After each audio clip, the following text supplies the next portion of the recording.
Hello Clash Nation! Marhay na aldaw po sa ngamin po ng mga Bicolano iyan sa Albay. And of course, sa tanan po ng mga taga Masbate, maayong adlaw sa inyong tanan.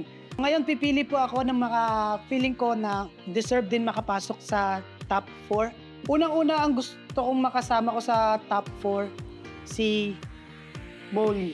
Bukod sa pagiging performer niya, pwede din siya maging vocal coach.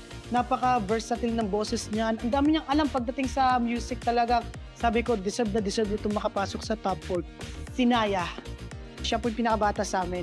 Pero kung kumanta, sos ko, daig pa yung 20 plus yung edad. Napakabuon ng boses. Kahit ano ipakanta mo sa kanya, mapa-rock, mapa-R&B, mapa-ballad. Ang galing niyang kumulot, ang taas ng boses, ang angas. Kaya deserve na deserve din ito makapasok sa top 4. And the last one but not the least, si Vin. Balladeer siya.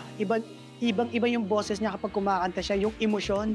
And one thing about him talaga, a good thing about him, isa siyang vocal coach. Kaya pag nakapasok siya sa top 4, tapos kapag nakasama ko siya, kapag nagtanong ako sa dalawang to, matutulungan nila ko. Kasi dito guys sa The Clash, although yung mga fans nagbabardagulan sa comment section, sa labas, nag-aaway-away sila. Pero kami pong mga kasali po dito, magkakaibigan po kaming lahat. Backstage, nagtatanungan kami kung anong kulang, kung ano yung gusto pa naming improve. At sa tingin ko itong dalawa, kapag nakasama ko sa top 4, mas mai-improve ko yung sarili ko. Kasi napakabait nito at talaga marami itong bibigay na advices sa akin. Clash Nation, amo ka din sa top 4 ng The Clash 2024. Naya, Vin, Molly, and of course, ako, si Alfred Bugabino.